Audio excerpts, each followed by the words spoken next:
Very good morning to all the students and the viewers and the webinar team. It's my privilege to introduce Mrs. Durga Malleshwari, postgraduate teacher in political science from Telangana Model School, Chevilla. She has a long experience of teaching at various institutions. She is in Telangana Model Schools from 2013. She has 7 years experience in model schools, another 15 plus years in other private institutions. She is an expert in her subject. She has already handled a few sessions for intermediate students. Now, this is a continuation session. In the previous session, under the chapter Union Government, the part covered was under Union Government and Union Executive, the President of India, the selection, the rights and the powers of the President of India were covered. Now, subsequent to the session, under the same part, that Union Executive, so today she's going to cover Vice President and the Prime Minister of India. So thank you very much and welcome to the session, Mrs. Durga Malleshwari. So over to Mrs. Durga Malleshwari for the session. Yeah. Thank you, sir. Thank you very much.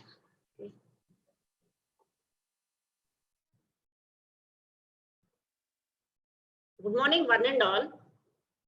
Let us start today's session by knowing the importance of government in the words of J.W. Garner. Government is the agency or machinery through which common policies are determined and common affairs are regulated and common interests are promoted. Yes, it is rightly said. Government is the agency, an instrument or mechanism through which the will of the state is formulated, expressed and realized. So without government, it is an anarchy situation, children. So government is very important, and being governed properly by the government is more important. So in today's session, we will study about executive, an important organ which executes the will of the state in the form of laws and policies.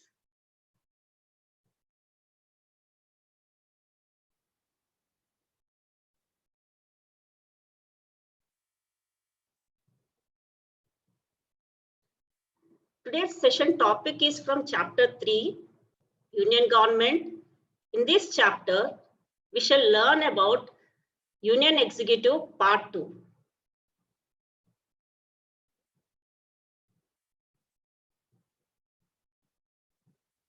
That is Vice President, Prime Minister, Council of Ministers. This session is in the continuation of the previous session, which I took about powers and functions of the President.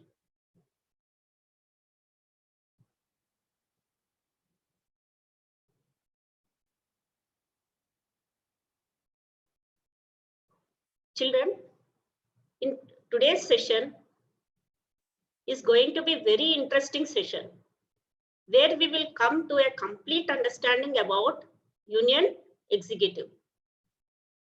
Learning objectives of today's session are recapitulation of previous session on President, in which we are going to look into introductory part and briefly about President, and then we will learn about Vice President, who is the second highest executive, his election process, removal of Vice President, powers and functions. And after this, we will look into Prime Minister, who is a real executive, his election process, tenure, powers and functions.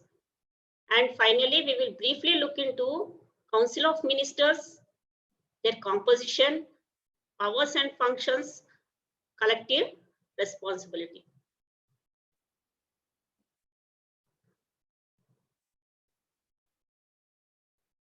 So this is a brief recapitulation of the previous session, children. We know that there are three organs of government. They are legislature, executive, and judiciary. Legislature main function is making of laws. Executive main function is implementation or execution of laws. The laws which are made by legislature are implemented by the executive. Judiciary, main function is to interpretation or checking of the laws. So already we know about this legislature, executive and judiciary and their functions.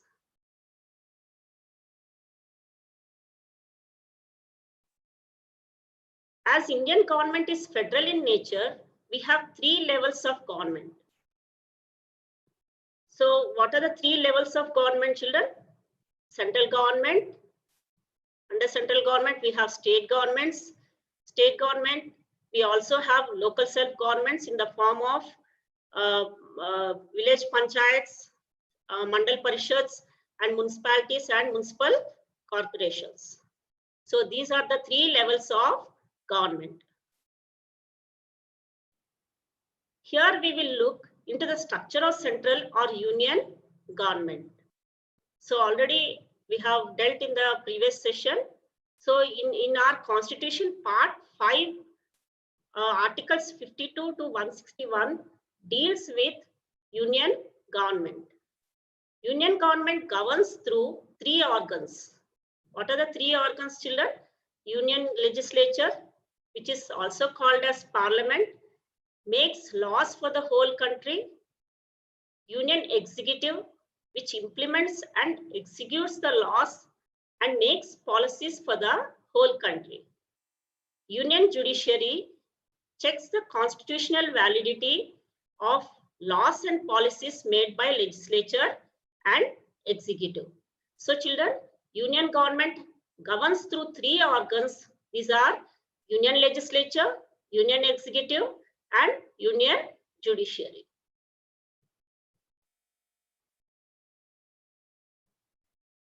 So let us see the composition of union executive, children. Union executive has president, president, vice president, prime minister, and council of ministers. So you can see in the previous session, I taught about president, his powers and functions. So briefly, let us recapitulate what we have learned in the previous session.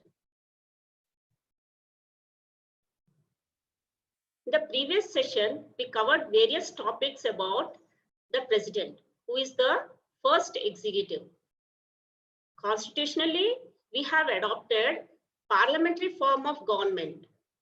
So where there are 2 heads, the main feature of parliamentary form of government says that we have 2 heads, that is nominal and real head. And president is the nominal head and considered as a head of the state, ceremonial head, and first citizen of our country. And in the previous session, we looked into his qualifications to become a person to become a president. What are his qualifications? And the election process of president, children. So if you remember properly, election of president is done by electoral college through a method of proportional representation by single transferable vote. And we have also elaborately looked into the method of election of president also.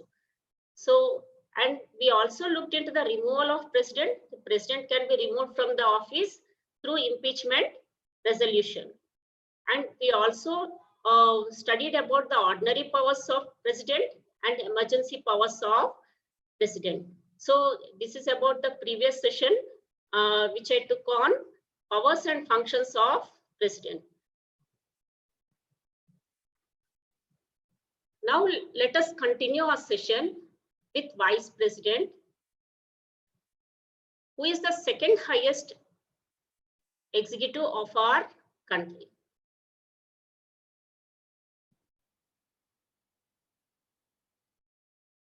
In our constitution, Article 63 to 71 states about vice president. Vice president is considered as second highest executive. Article 63 of Indian Constitution states that there shall be a Vice President of India. The Vice President acts as President in the absence of President due to the death, resignation, impeachment, or other situations, powers, other situations. Okay, so Article 363 is about the Vice President children. There should be a Vice President, and we have adopted the powers and functions of Vice President are adopted from American Constitution. So, and do you know, children, who is our first Vice President? Do you know, children? He is none other than Dr. Sarvepalli Radhakrishnan. He is the first Vice President of independent India. And at present, our current Vice President is M. Venkaiah Naidu.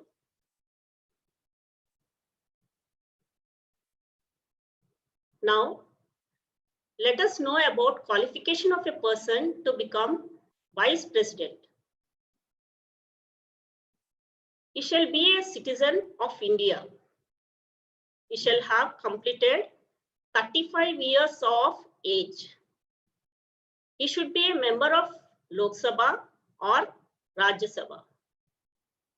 He shall not hold any office of profit under union, state or local self-governments. So these are the qualifications of a person to be eligible to become a Vice President.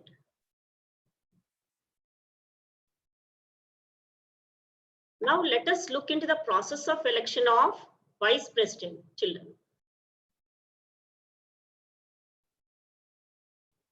Vice President is elected by Electoral College. Electoral College consists of elected members and nominated members of both houses of Parliament, that is Lok Sabha and Rajya Sabha. So, who are the members of Electoral College, children? Here you can see elected members and nominated members of both the houses of Parliament, that is Lok Sabha and Rajya Sabha. Here you need to understand the difference between Electoral College of President and Electoral College of Vice President. Electoral College of President consists of elected MPs of Lok Sabha, Rajya Sabha and Rajya Sabha, and elected MLAs of state legislative assemblies and elected members of legislative assemblies of Delhi and Puducherry. But the Electoral College of Vice President consists of both elected and nominated members of Rajya Sabha and Lok Sabha.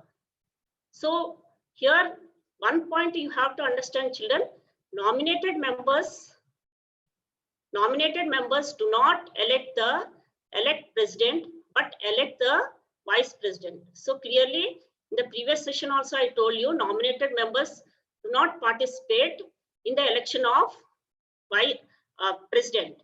Okay, and not only that, here you can see here MLAs will not participate in the election of vice president. And through which method is it? Are we going to elect, children? It is we have the same method, that is proportional representation by single transferable vote.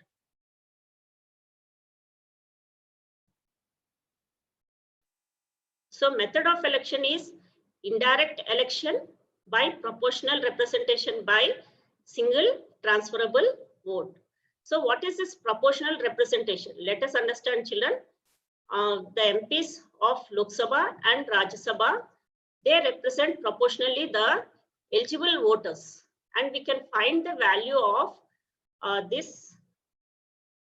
We can find the value of MP vote by using the formula total number of votes of all states MLAs by total number of MPs. And you can see here how many total electors are there. You can see here total MPs of Lok Sabha are 545 children, out of which the elected MPs are 543 and the nominated MPs are 2. So totally we have 545 MPs from Lok Sabha, and MPs from Rajya Sabha, they are 245 in number. That is 233 are the representatives of the states, and nominated are 12 members. So total electors we have are 790.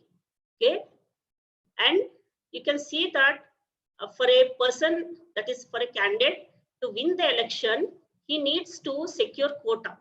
So what is quota, children? Quota is nothing but 50% of valid votes plus 1. He has to secure, children. So, and here one more point is, only MP select the vice president, but MPs plus MLA select the president. So that is the difference, children. So hope you understood how the MPs of Lok Sabha and Rajya Sabha proportionally represent the voters. So what do you mean by single transferable vote? So single transferable vote is nothing but each MP gives his or her choices in order of preference. Election is conducted through secret ballot box. Candidate who reaches the quota of votes and gets more number of votes is declared as winning candidate. So we can understand the election of vice president by looking into the election of our current vice president. So election contestants were M. Venkaiah Naidu, a NDA party candidate, and Gopal Krishna Gandhi, UPA candidate. And M. Venkaiah Naidu won the election with 489 votes.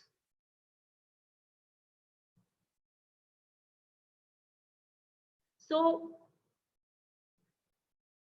can we remove the vice president? Yes, even a vice president also can be removed from the office. Okay, so there is also one procedure, children. It is just like impeachment of president, but here you can see the procedure, children. Removal of vice president resolution is introduced only in Rajya Sabha. There is a little bit of difference between president and vice president. That is nothing but the impeachment resolution of president can be introduced in either of the house, either in Lok Sabha or Rajya Sabha. But coming to the vice president resolution, it should be only introduced in Rajya Sabha.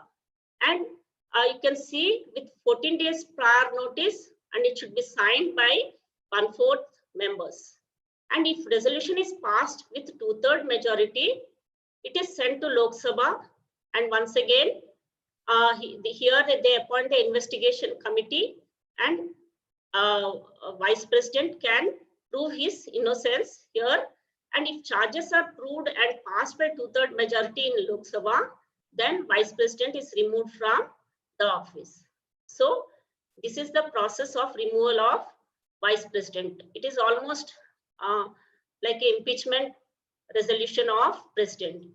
So until now, children, no vice president was removed from office, and not even a president also was impeached till now.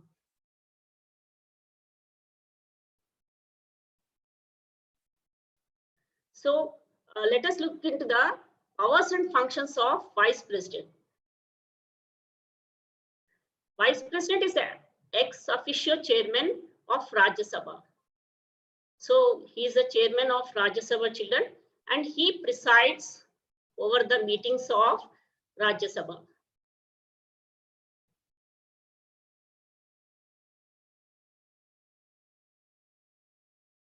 He conducts the meeting with discipline, dignity, and decorum. He conducts the business of the house very efficiently and decides the fate of the bill.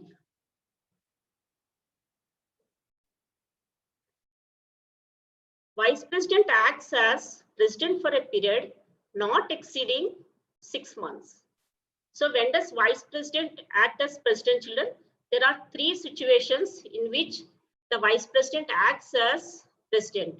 That is when the president is removed from the office, resignation of the president, and death of the president.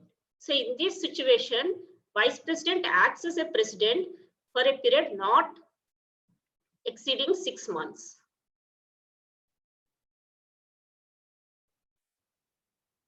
So till now, we have understood about vice president, his powers and functions, children.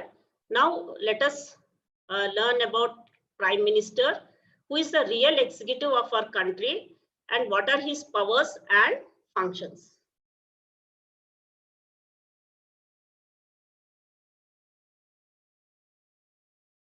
In parliamentary form of government, there are two heads, that is nominal head and real head. President is a nominal head, ceremonial head, and head of the state, but not of executive. But prime minister is the real executive head of the government.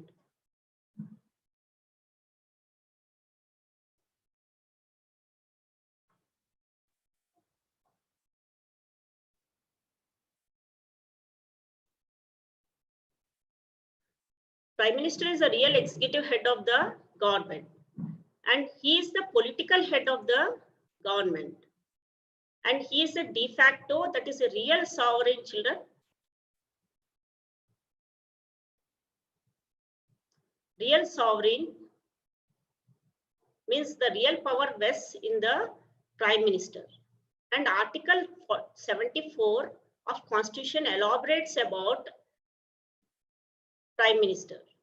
Our Constitution adopted British model of Prime Minister. So Prime Minister is the real executive head of the Union government, he is the political head and de facto sovereign.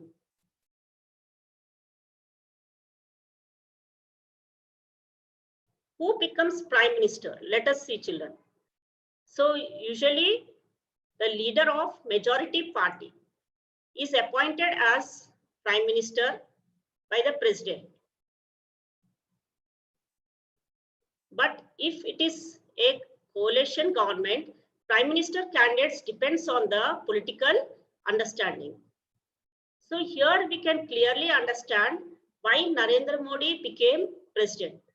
So BJP-led NDA party unanimously elected Mr. Narendra Modi as its leader. And BJP-led NDA party won with a landslide victory, children, in 2019 elections. So as Narendra Modi is the leader of majority party, he became the Prime Minister of our country.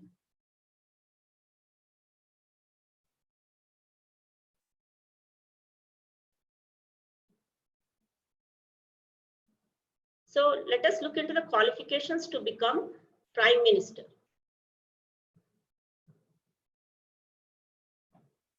He should be citizen of India, a member of either Rajya Sabha or Lok Sabha. He should have completed 30 years of age if he is a member of Rajya Sabha. He should have completed 25 years of age if he is a member of Lok Sabha. So 30 years of age if he is a member of Rajya Sabha, and 25 years of age if he is a member of Lok Sabha.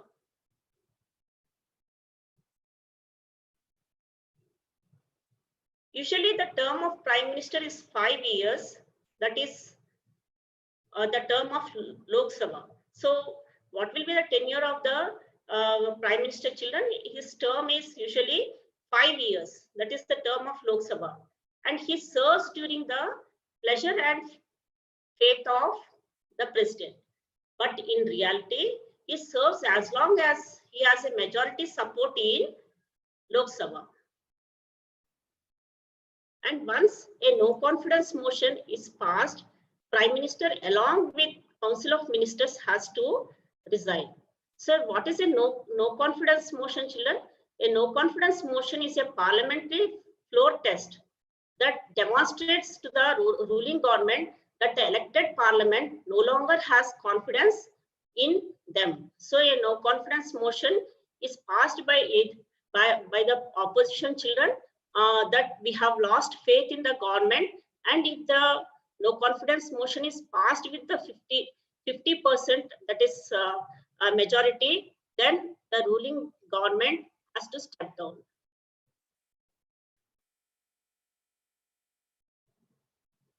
So now let us look into the powers and functions of Prime Minister. So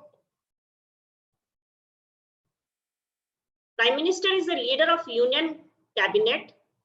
Prime Minister is the leader of majority party, is the leader of Parliament, is the link between President and Council of Ministers, leader of Union Government, and leader of the nation.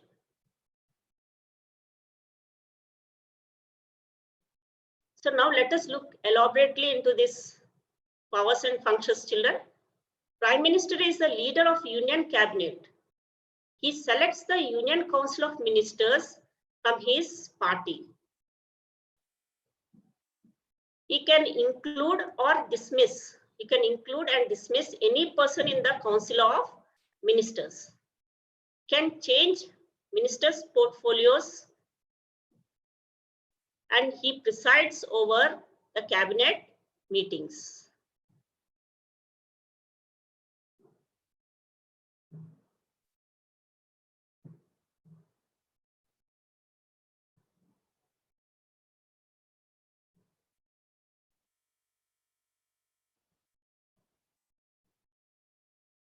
Prime Minister is a leader of majority party, children. So Prime Minister is a leader of majority party and stands for the party's manifesto and sees that promises which are made in the manifesto are fulfilled. So he is a link between the party and the government and implements party's manifesto. And what is a manifesto, children? A manifesto is nothing but declaration of party aims and policies before elections. Not only this, children, from time to time, Prime Minister conducts meetings, these party meetings, and sets agenda for the party. He looks into the discipline of the party, and not only that, he motivates the party members and see that they work along with the policies of the government. So BJP party manifesto, which was released in 2019 elections, put forward many promises, children. In their manifesto, many promises, that is Nal Se Jal Yojana is one of the promise. And if this promise is actually fulfilled, every nook and corner and every village will get a fresh drinking water. And coming to this, one more agenda of BJP manifesto is Ram Mandir construction. And not only that, some more promises are national border security, zero tolerance towards terrorism, etc. All these are in the manifesto of BJP when it stood in elections, when it contested in elections.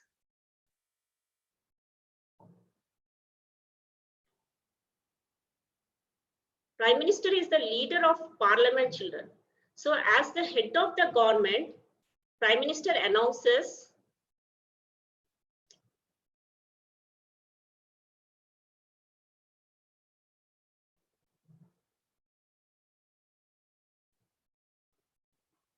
is the leader of the Parliament. As a head of the government, Prime Minister announces various cabinet decisions on domestic policies and foreign policies.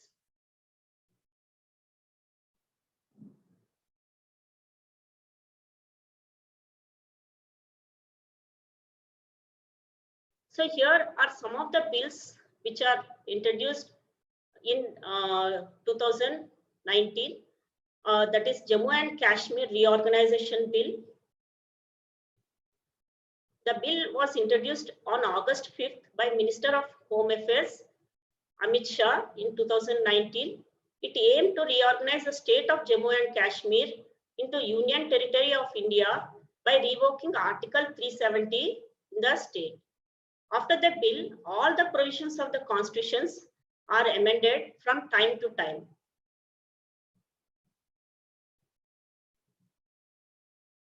So, and coming to this, our foreign policy, children, Jawaharlal Nehru's foreign policy, as we know, is non-alignment and Panchashil, which were a major contribution to the world peace. And India always extends friendly hand to the neighboring countries and believes in peaceful coexistence. But India can also give fit reply if someone poses a threat and solidarity to the solidarity and the integrity of our country. This was clearly indicated recently in the Galvan Valley standoff. So right now the foreign policy is zero tolerance towards the terrorism, and India will not withstand any of the expansionism ideas of the neighboring countries. Prime Minister is the leader of union government. So Prime Minister, along with the Council of Ministers, formulates various policies and programs and oversees the planning and implementation of various projects of government for upliftment and development of the people of the country. So Prime Minister, along with Council of Ministers, forms various policies and programs which would benefit the people and country. For example, Jan Dhan Yojana, the scheme which has helped in reaching the financial benefits to the poor, rural people, and made them independent. Jan Dhan Yojana is a government initiative taken by the Indian government to empower rural section of the country. So all of you know about Swachh Bharat Abhiyan, children. Clean India Mission is a Clean India Mission, even which is one of the programs of the government, and Make in India is one more program of our government to boost the Swadeshi manufacturing sector and to attract foreign investments. PM, Prime Minister and Council of Ministers implements various projects for upliftment and development of the people of the country. Our Prime Minister recently have inaugurated Chennai Nasir longest, highest tunnel road in India, which links Jammu and Kashmir and helps people travel even in adverse weather conditions. So this tunnel road has been inaugurated, children. Actually, this tunnel road was started during the UPA government, but it was completed recently, and it was inaugurated by our Prime Minister, that is Narendra Modi.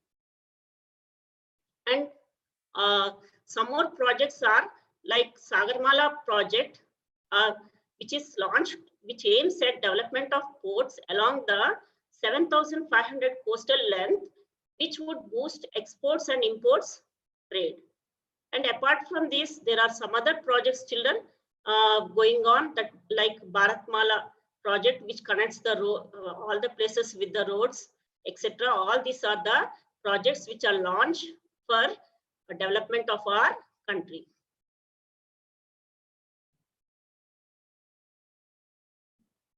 Prime Minister is the leader of the nation. So, being the leader of the nation, his statements in and outside the parliament are treated as important matters to the nation. The Prime Minister, as a leader of the nation, his statements in the parliament are of utmost importance. Even his address to the nation is considered very crucial and important. Children, we could see our Prime Minister addressing the nation during the lockdown period and eagerly waiting what he would announce. And not only that, through Mann Ki Baat, Prime Minister Narendra Modi interacts with the people across the country on range of important subjects. And this Mann Ki Baat is an Indian radio program hosted by Prime Minister Narendra Modi in which he addresses the people of the nation on All India Radio, DD National, and DD News.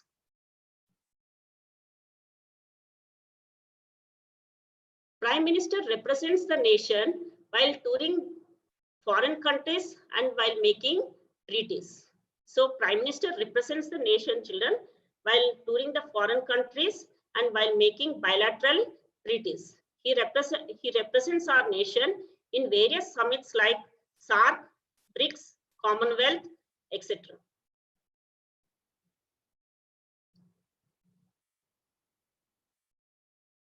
Prime Minister is the link between President and Council of Ministers. So Prime Minister gives information about decisions of the Union Council of Ministers and also about the affairs of Union government. So he gives the report of all the work done by the cabinet ministers to the President of India, and he briefs President about any state of emergency or any matter of foreign policy or urgent importance to inform the functioning of the government, and that is, he even informs the functioning of government and union government to the President.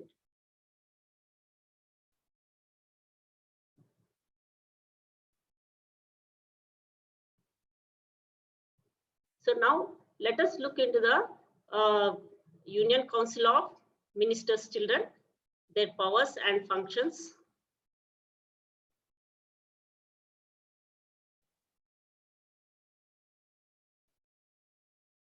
Article 74(1), the President shall have Council of Ministers with Prime Minister as a head to aid and advise the President in exercise of the powers. So according to Article 74(1), that is 74 and 1 article, you can see President shall have Council of Ministers with Prime Minister as head to aid and advise President in exercise of his powers. According to the Constitution of India, total number of ministers in Council of Ministers must not exceed 15% of the total number of members of Lok Sabha. So this was brought through 91st Amendment Act. Why? Because many of them were included in the ministers. So it was clearly mentioned that only 15%. In the earlier governments, many of them were included in the ministries, but clearly it was made that only 15% can become the that is Union Council of Ministers. And ministers must be the members of Parliament. Council of Ministers are appointed by President. So they are appointed by the President, children, on the advice of Prime Minister.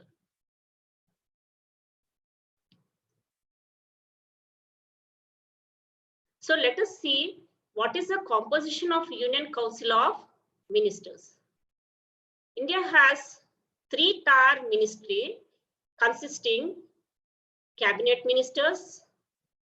Under cabinet ministers, we have ministers of state. Then we have deputy ministers. Cabinet ministers are selected by Prime Minister, and portfolios like home, defense, finance are allotted to the cabinet ministers. So some of the very popular cabinet ministers, we know, children. Do you remember Amit Shah? He's the Home Minister. Rajnath Singh, Defense Minister. Srimati Nirmala Sitharaman, she is the Finance Minister. So like this, you can see here list of cabinet ministers in Narendra Modi's cabinet. You can see. Okay. So and usually these cabinet ministers are well experienced, and senior most leaders are actually taken into the cabinet. And the Prime Minister always consults the cabinet ministers while taking all the important decisions and arriving at policy decisions. Then let us see who are these ministers of states. Ministers of state are ministers who hold an independent charge of small ministries. There will be a lot of small ministries also, children. So there will be an independent charge of the small ministries. Okay. So, and various you can see departments will be having these ministers. Then coming to deputy ministers, they are not of any independent charge of any ministry, but assist the cabinet ministers. So they only assist the cabinet ministers.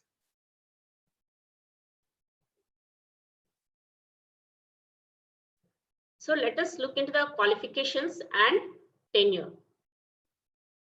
So qualifications to our children, they must be members in either of the house. If they are not members of parliament, they should be elected to the either house of parliament within 6 months. Then what is the tenure also we'll see, children. Usually the term of the Council of Ministers is 5 years, but tenure depends on president faith, and also it depends on the pleasure and majority support in the Lok Sabha.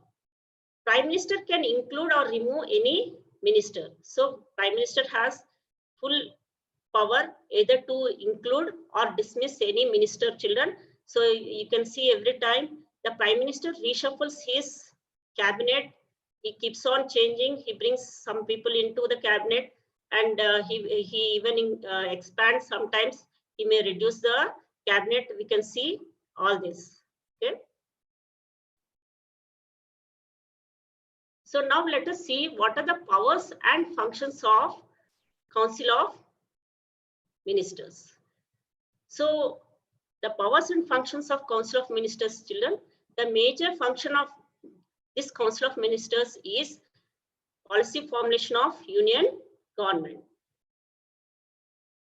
The ministers of concerned departments play a major role in forming the concerned bill or policy. They coordinate with various departments and really work hard in the process of policy making. In this context, I want to quote about economic liberalization policy in 1991 during the prime ministership of P.V. Narasimha Rao, who is known as father of economic reforms.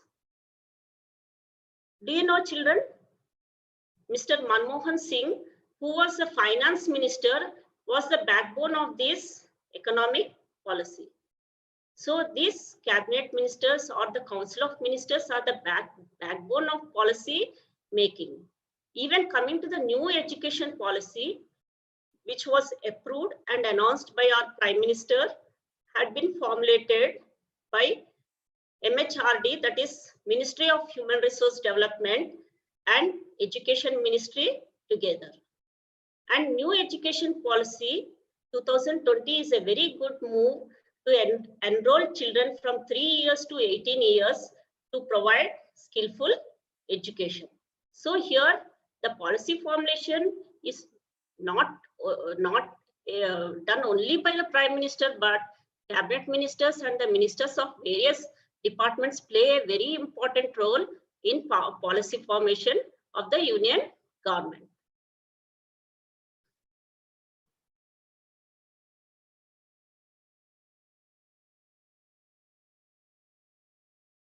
Council of Ministers render advice to the President on all matters of union government,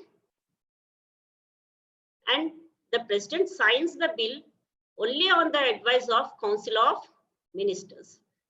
So, as stated earlier also, children, Article 74, one article, that is sub-article 1, President shall have Council of Ministers with Prime Minister as a head to aid and advise President in exercise of his powers.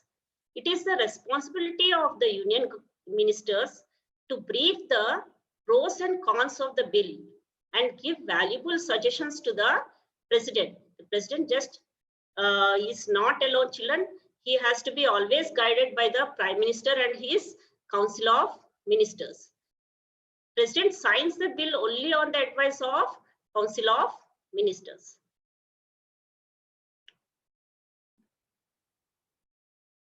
Council of Ministers have absolute control over national finance.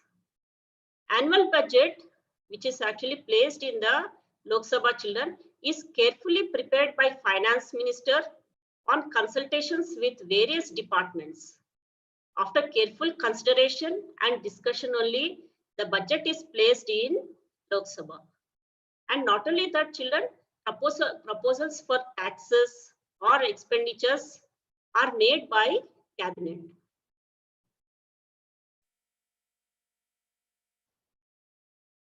Cabinet ministers are the backbone of administration of the country. Ministers are allotted with various portfolios like home, defense, finance, railways, etc. Ministers are the political heads of these departments of the government, and they administer various issues and makes various policies concerning their departments. And not only that, they are assisted by bureaucrats. Who are these bureaucrats, children?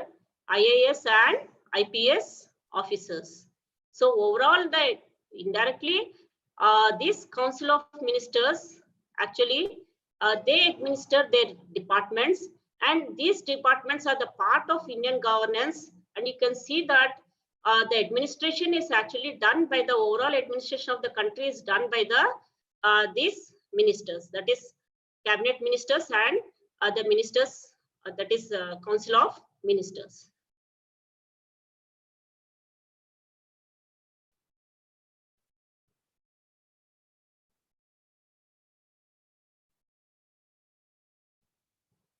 Council of Ministers play a significant role in lawmaking process.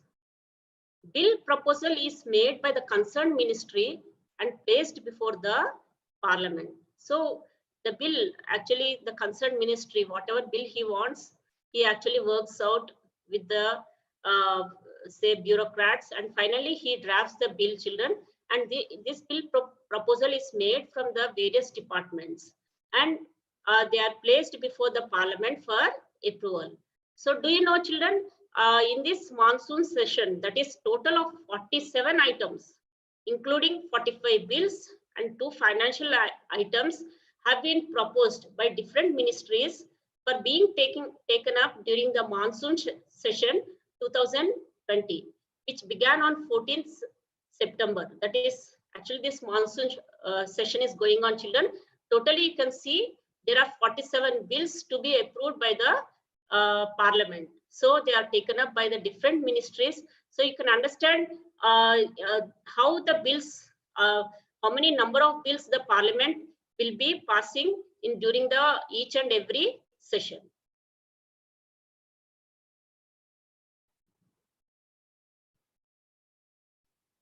So even we will look into the collective responsibility, children. Collective responsibility is the fundamental principle underlying the working of parliamentary system of government.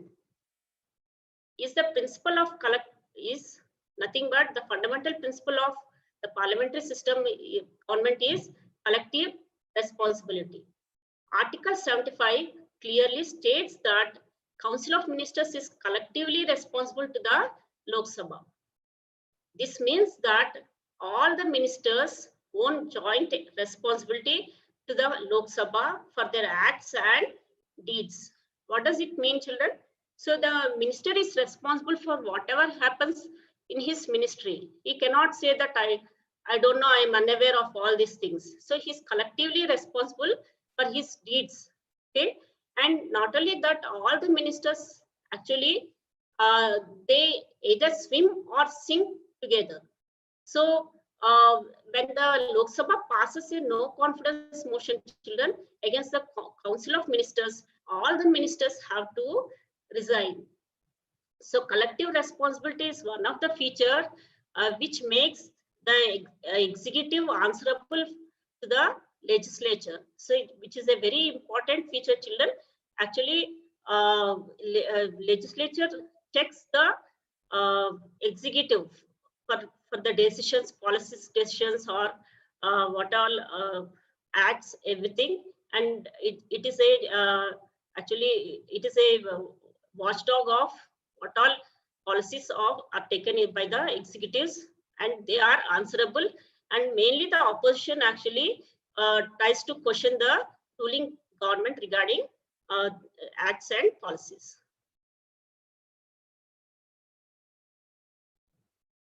So here is a small competitive quiz, children. So try to answer, read the questions and answer yourself. Okay. So, so let us recapitulate what all we have learned in this session. We have looked into the introductory part of president, and president also briefly we have recapitulated, and then we have looked into the vice president, second highest executive, his election process, impeachment, powers and functions. And then we also looked into the prime minister, who is the real executive, his election process, tenure, powers and functions. And lastly, we have even looked into the Council of Ministers, their composition, powers and functions, and collective responsibility. So this session is a continuation of the powers and functions of President Children.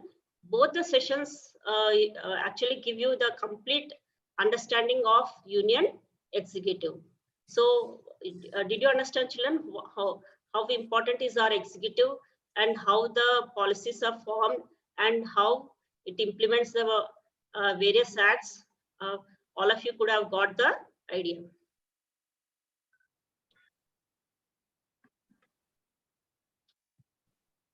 So improve your learning, children. These are the most expected questions in the IP exams. What are the powers and functions of Prime Minister? Is a 10 marks question, which you can write very happily. Why? Because this is more easier than powers and functions of president. Write about election of vice president and his functions. It's a 5 marks question, children. And what is the collective responsibility is also a 5 marks question. Write about the collective responsibility is asked for 5 marks and even 2 marks also. So write about the composition of Union Council of Ministers is a 2 marks question. So these are the frequently asked questions in this IPE exams.